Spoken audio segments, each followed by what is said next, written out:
I think for a product library, really kind of make it personal to you and then really use the resources out there, the digital sample libraries, material bank, those types of things where you can source the materials, get them in, present them, hold on to them until the project's done, and then get rid of them. Today, we're talking all about digital product libraries for your interior design firm with the fabulous and amazing Rex Rogosch. Have you hit a wall when it comes to growing your business? Then welcome to the Wingnut Social podcast, helping home professionals and luxury brands accelerate their success with proven marketing strategies and expert industry practices. Now, here's your host, Darla Powell. This podcast is brought to you by Wingnut Social, a digital marketing agency amplifying luxury brands across the U.S. and Canada. For more information, go to wingnutsocial.com or give us a call at 1-877-WINGNUT. Hey there, and thank you for tuning in to the Wingnut Social podcast. I'm your host, Darla Powell. I am an interior designer in Miami, Florida, and have the interior design firm. Strangely enough, it's named Darla Powell Interiors, and I am also the CEO, the Chief Visionary Officer, the Grand High Poobah, the Head Muckety Muck at Wingnut Social, which is a social media marketing agency for luxury brands. One of our verticals just happened to be, wait for it, interior design. Imagine that. So today on the show, we have Rex Rogosch, who is the creative director for Darla Powell Interiors, who is stepping in based on a Facebook community group post about keeping a digital product library for your interior design firm. He has some thoughts on that. And thanks again, Rex, for subbing in last minute for some calendar switches on the guest situation here on the podcast.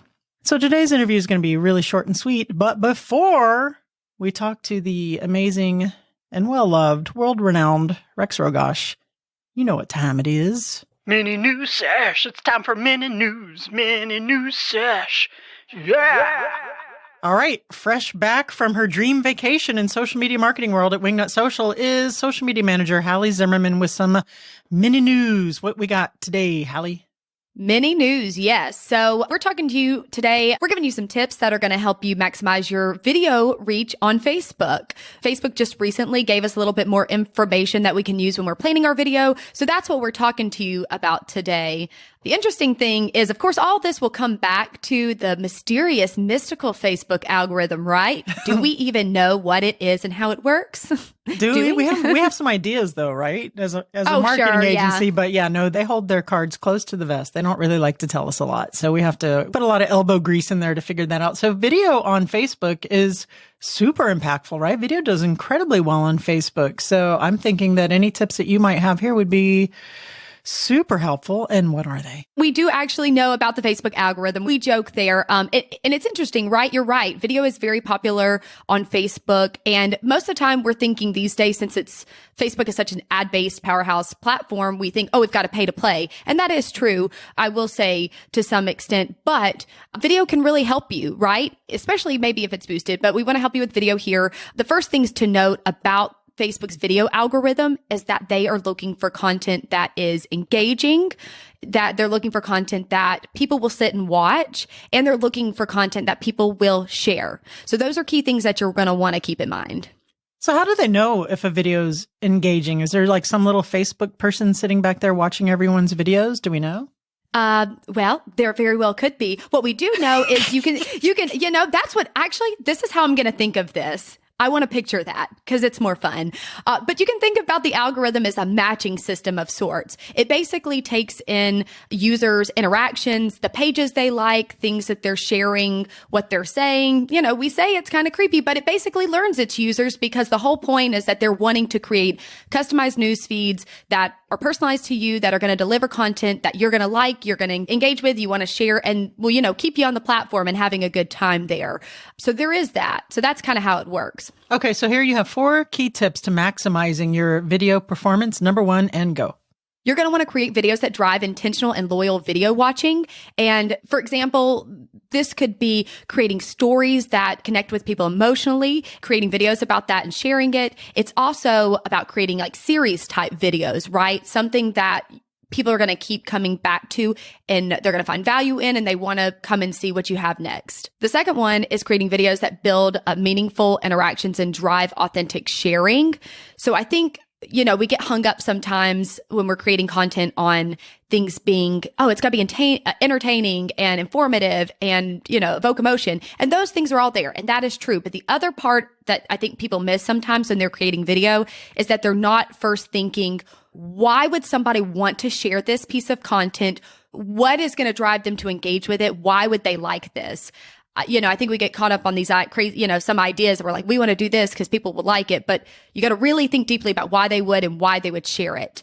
Because shareability for video content is huge. All you want to think about a lot of times or keep in mind always is, will people want to share this? And click that share button because one person shares, it goes to their followers and expands from there. And then so on, and then so on. Remember that shampoo commercial back in the day? You're too young to remember that. I don't know. Okay, what's next? I wash my hair every day, so. Do you really? Most days. Oh, okay. That's odd, right? Yeah, it doesn't dry. Very strange. That doesn't dry out your hair. It dries out my hair if I wash it every day. But it's this Florida humidity, I guess. It does other things, but it keeps it Squirrel. nice, I suppose. Squirrel. Yeah, exactly. Right. Exactly. Next tip. Squirrels, right. Include those in your video. That's next. No, I'm just kidding. I will always watch a good squirrel video. That's a great tip. Bonus tip. Viral. It'll go viral. Put a squirrel in it. We're just kidding. That's a joke. Your next tip here is creating longer, high quality video pieces that are going to keep people watching. Okay. So Facebook is good for long form video. And when we say long form, we mean content that is 2 to 10 minutes in length. And Facebook has specifically said what they're looking for is, let's take a 3-minute long video, for example. If in that first 60 seconds, people will like it, leave a comment, share it, or they're watching it, they're saying, hey, people like this and we're going to help get it in the algorithm. We're going to help get it out to people. So you're also looking for that. And the last thing that we want to tell you that we've talked about a lot recently is creating original content. We know that that's huge. We've talked about it a lot, especially now with Instagram, restricting the distribution of video reels that have been recycled from other platforms. Right. We recently talked about that. So Facebook also wants you to create original content, just like Instagram does on each platform, because it's valuable, right? If users can only see it, only get it on that one platform, it will keep them there. Again, it's valuable. It's worth their time. So, one of our main tips also is to go ahead and create original content. Okay, Hallie. So the first 60 seconds sounds pretty critical. It's like that golden hour for if you're an emergency service worker to get someone to the emergency room to save their life, right? So it's it's the 60 seconds, the golden minute to get that engagement and to get those likes for your video, to get the traction. What do you recommend for someone to do on their video to make that happen? So we do know that video watch time right at the beginning of a video, it goes up and down, but it's literally anywhere from 2, 3, 5 seconds. I mean, you got to grab them quick. And what I would recommend is some really great, quick, catchy video editing. I think if you can slice the video quickly and do, throw up something quick, something interesting, like a beautiful shot of something, you're changing the video editing quickly in the beginning in the first 5 seconds, I think people will say, oh, this looks exciting. I'll stop and watch a little longer. And if you can at least stop them there, then that might get them in the video a little bit while they're sit there and maybe get a minute in. But of course, that's a tricky thing as well. And also, I will add this other note about video. We've been seeing this a while and we know it's important for accessibility reasons, but captioning is huge, right? We've seen this stat forever. And it's true that most people, 80% of people watch video without sound. A lot of people are watching video without sound. Whatever the number is these days, it's still happening. So, maybe having captions on, if you've got that going for you and you've done some quick video slicing and editing right at the beginning, some quick boom, boom, boom, something to grab their attention, you just might kind of hang on to them a little longer, I love that you said that about the captions, because that is how I watch most of my video. I don't like the sound on it. I like to read and see the video at the same time. It's not even because I'm not trying to annoy people near me. That's just something I like to do. There are the rare few that are just like you, but a lot of people are on, they're on subways, they're sitting, waiting places, and they can't have sound on, but they're still scrolling through their phone. So our best recommendation would be turn those captions on too. That will help. I love it. Hallie, thank you again for some amazing tips to get your Facebook videos up to snuff and to get that traction and reach and not bore the out of people. So absolutely correct. All right. We'll see you next week, and I'll see you later at the Wingnut Social Salt Mines. Thank you. All right. Bye-bye. Mini news sesh. Yeah.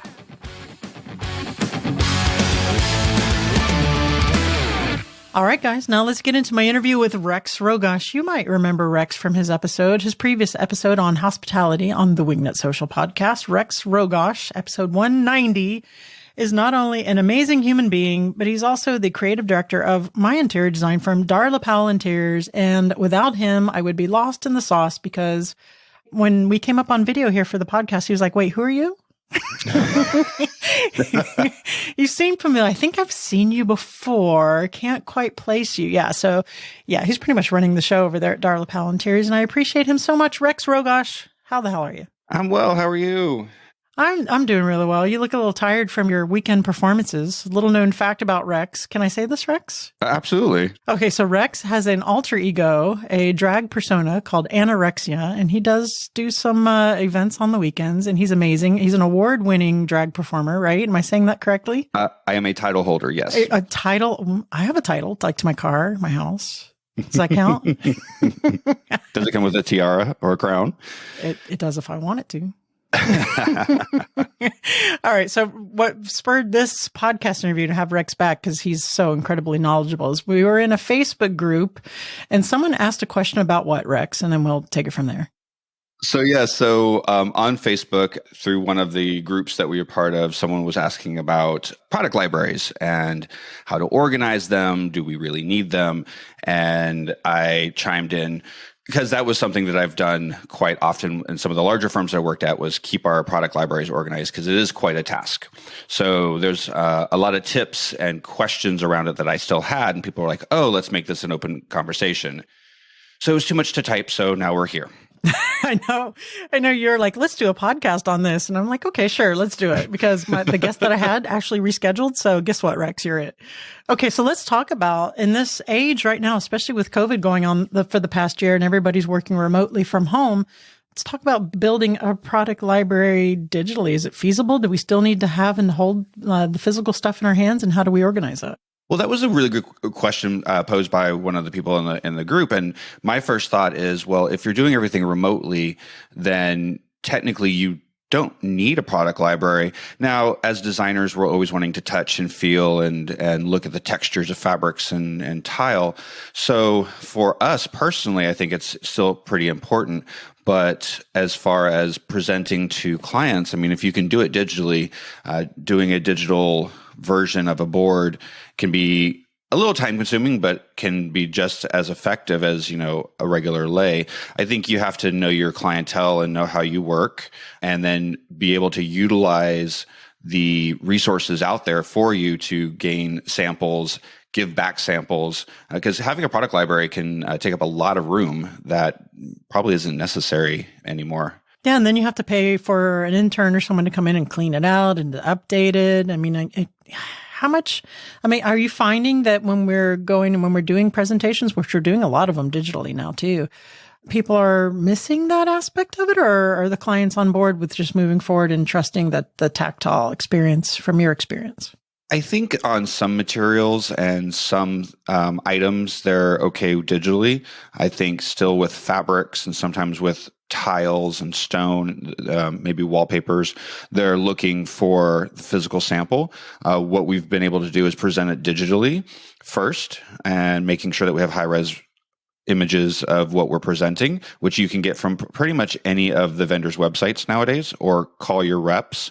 And if the client then signs off on the direction that we've presented to them, we go, okay, we will send you physical samples, or be able to, because we've already made the presentation, and now that now that they've said, yes, we like the direction, I can send the samples. And I think it's really important now more than ever. I mean, I was always a very independent person and didn't really utilize my reps the way I should.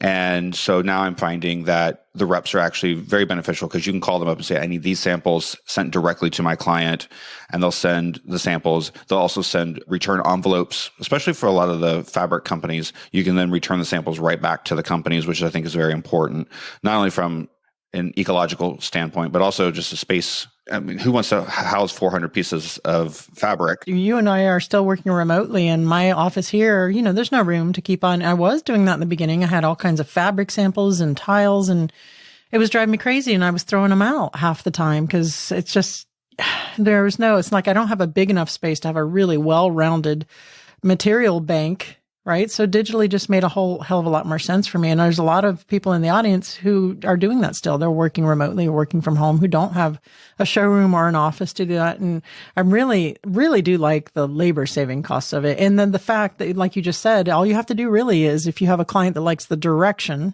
right? So there might be a little bit of an extra step there, is just to reach out to the vendors, and they're super quick about getting you samples because that is what they do. So is there a difference? Like, is there a particular genre of interior design someone's working, maybe commercial versus residential, or a particular type of residential where you might change your opinion, where it is more important to keep a physical bank in their showroom or firm? Well, I mean, when I worked commercial and large firms, we always had hundreds of square feet dedicated to a library, and usually 2 to 3 people who were always working in that library to keep it up to date, keep it clean, keep it organized. I would find that I would go down to the libraries to get inspiration and to get a beginning direction. The majority of my design then in between was ordering new stuff and ordering new samples and creating something. And then I would go back down to the library if I needed a last minute, like the client didn't like something, so I needed to change something out last minute. So for me, it was always a beginning and an end tool. It was never really the middle tool. Okay. And I think as a designer, you have to figure out kind of how you work, right? And how quickly you have to work.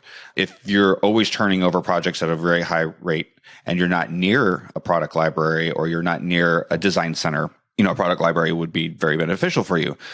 Unfortunately, they take up a lot of room. And I find that designers will then get stuck in I'm always going to use this fabric, I'm always going to use this tile because it's in their library and it's very comfortable for them to just go always and grab it.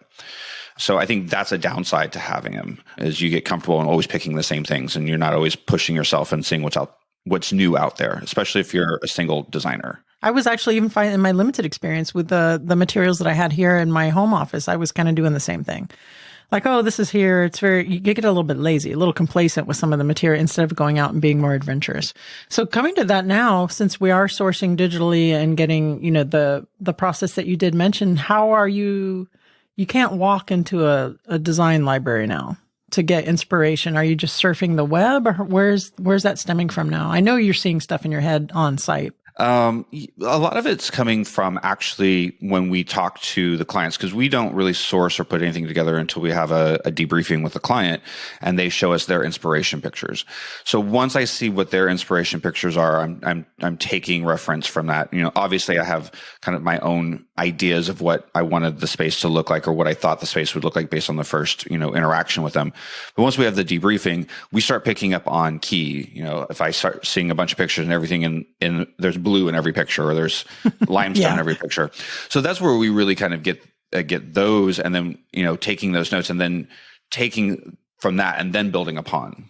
As designers, we always take from our own personal history, our own past projects, but it's really nice seeing the inspiration from someone else, because they might be pictures and they might be images that you've never seen before or that you've never really had interaction with. So that would then kind of make the creative juices flow a little bit, and you start pulling, oh, I loved the ceiling from this picture, and whatever it was, right. And then go out and try to start finding those materials that match the inspirations picture. So full digital sourcing, really. I know how we're organizing. I'm playing devil's advocate here too for the audience too, but how are we organizing these resources, this digital online material bank, so to speak?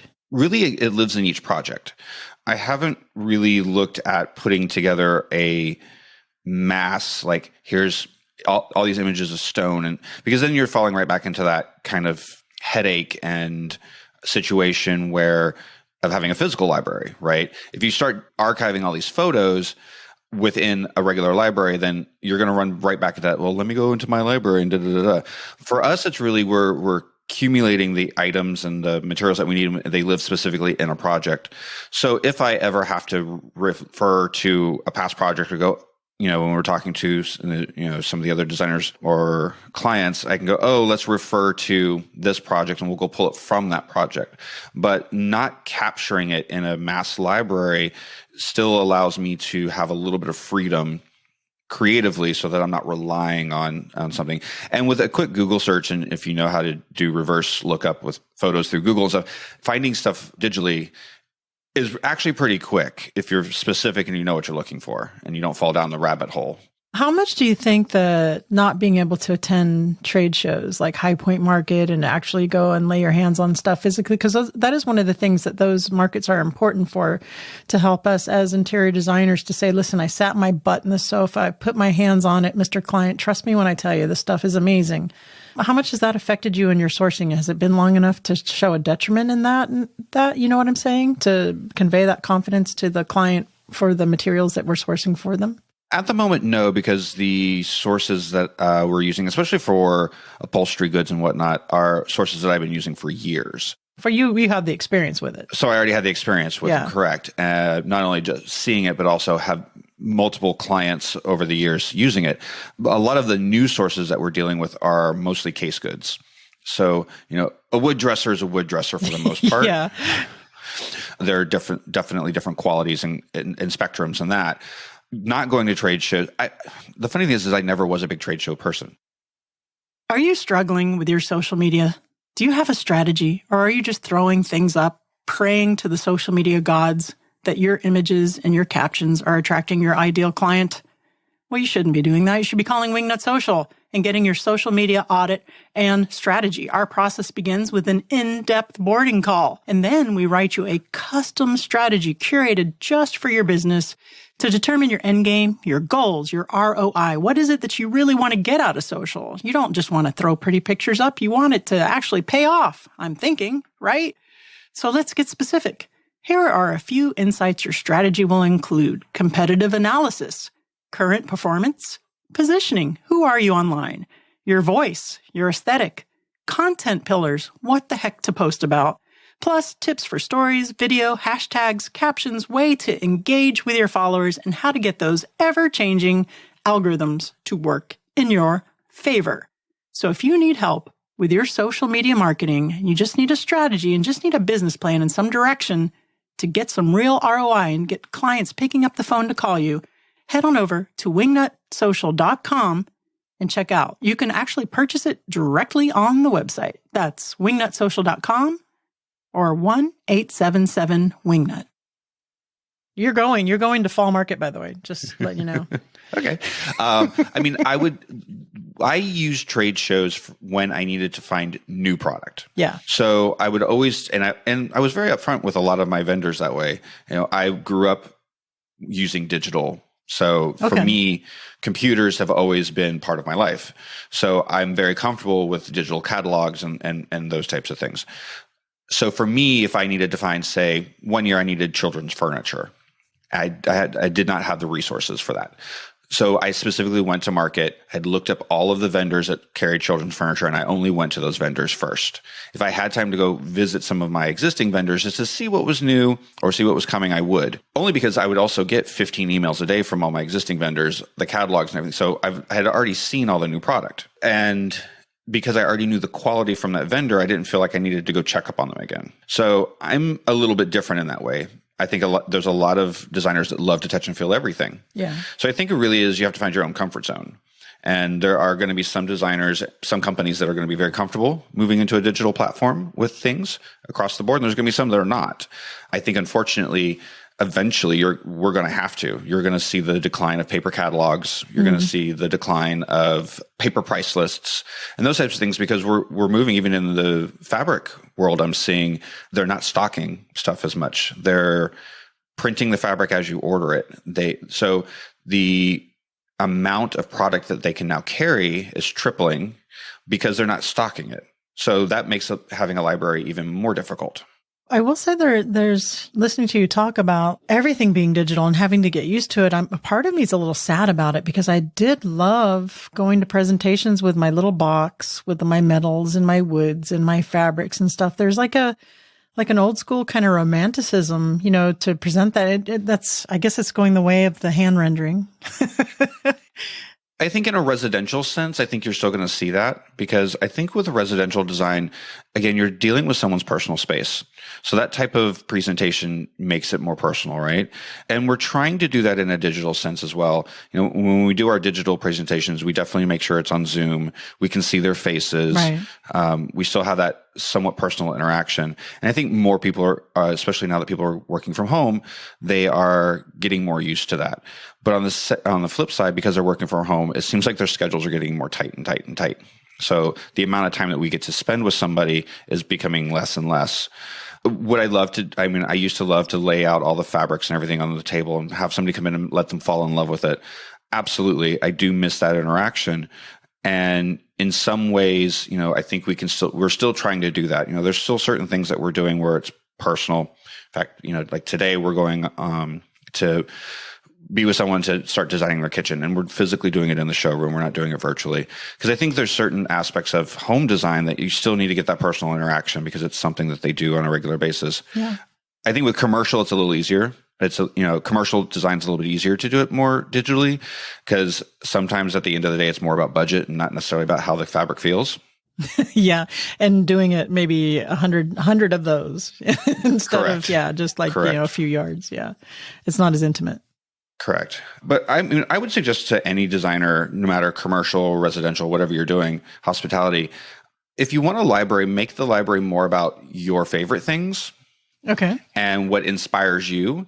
Believe it or not, I've even used my own closet. I designed an entire color scheme around one of my favorite shirts.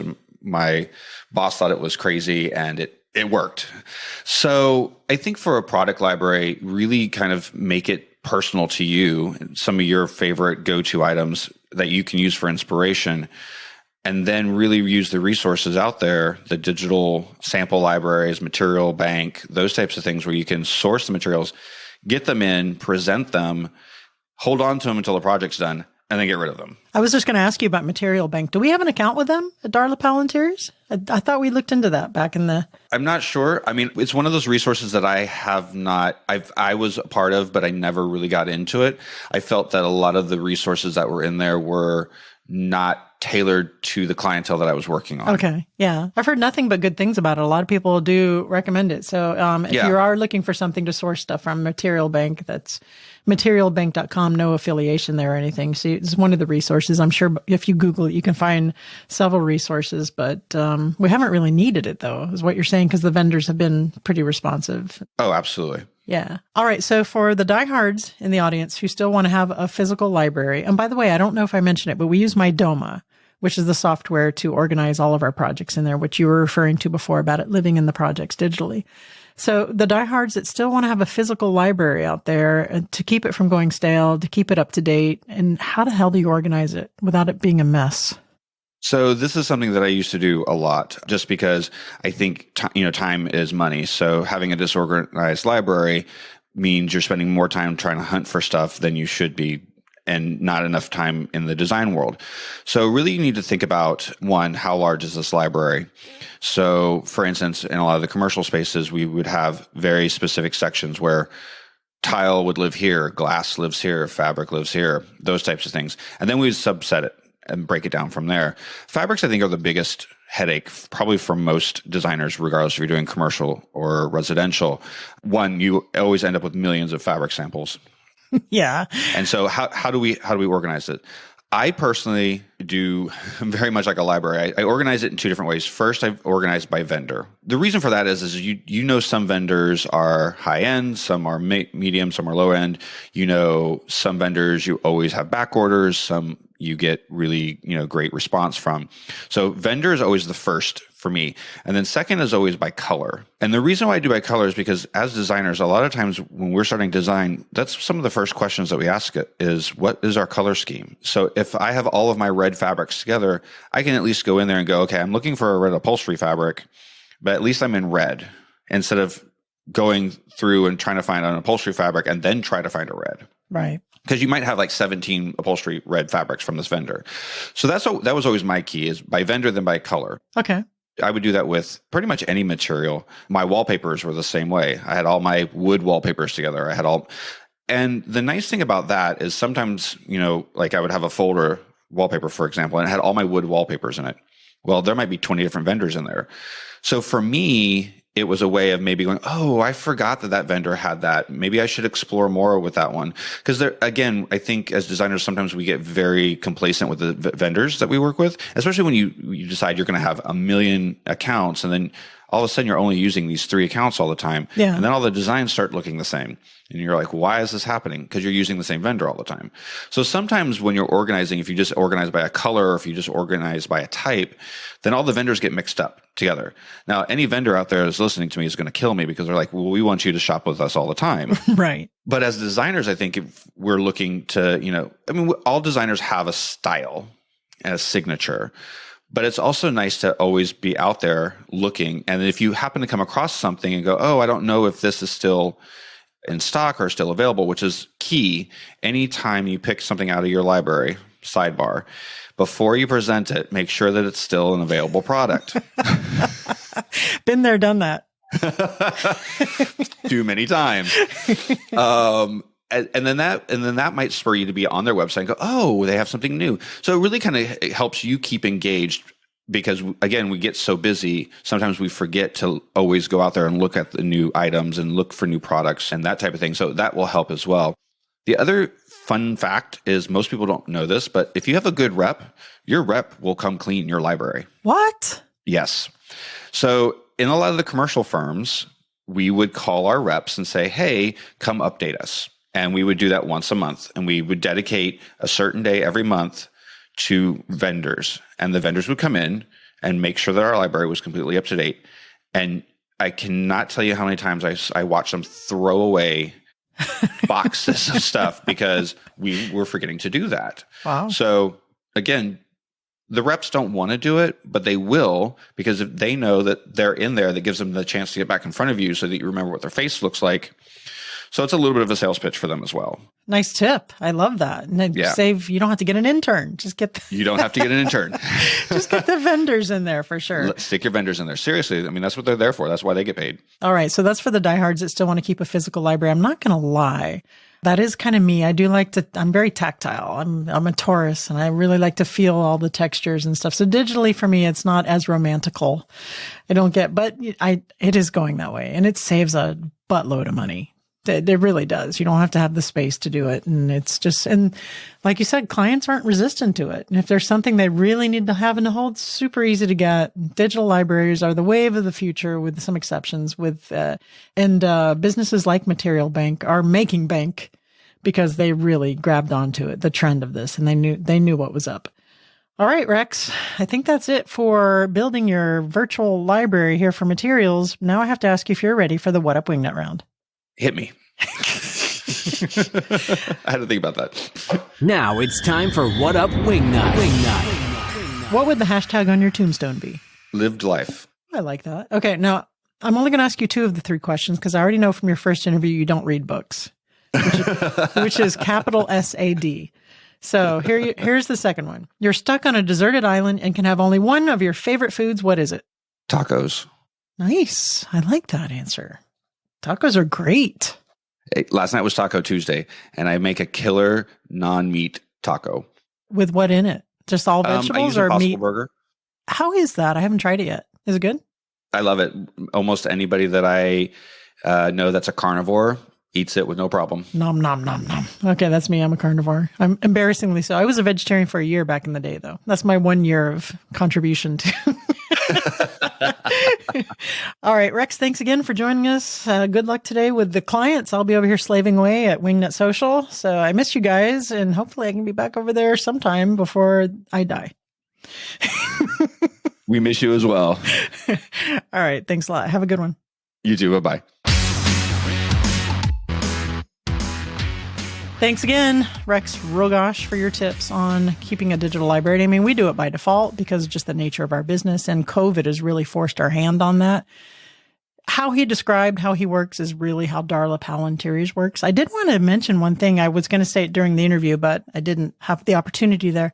When Rex was talking about how he's designed his libraries as a representative of who he is as a designer, I love that. To have just a little signature library to have off the cuff to show clients, something small, something you can keep updated, something that isn't overwhelming, but that he went from a shirt in his closet And here's a little tip. If you're an interior designer, you're going to people's homes doing consultations and you're really struggling to find out what their style is or what their aesthetic is, their color palette is, just ask them if you can take a look in their closet and see what kind of clothes they wear. And regardless of what they think their style is, that's very revealing.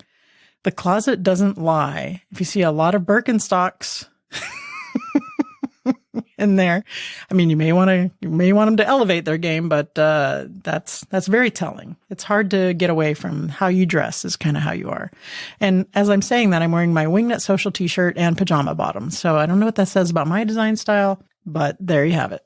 All right, guys, that's it for today. Go make sure you check out some of the resources we mentioned here at wingnutsocial.com. And if you like what you hear, leave us a review on whatever the hell you're listening to this podcast on. If you need help with marketing your luxury business, your high aesthetic business, or your interior design firm, go to wingnutsocial.com or give us a call at 1-877-WINGNUT. We'd be happy to help you out. And that's it for today's show. Now go out there, get uncomfortable, and be great.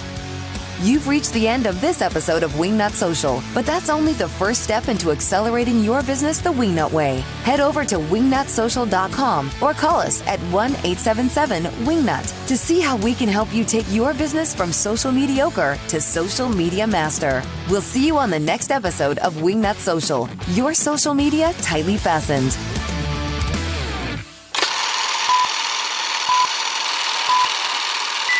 Do you still need a physical library? Do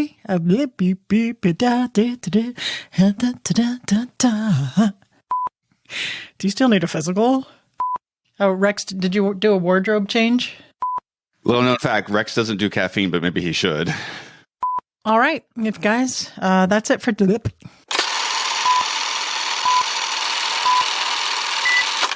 Good boy, Mango.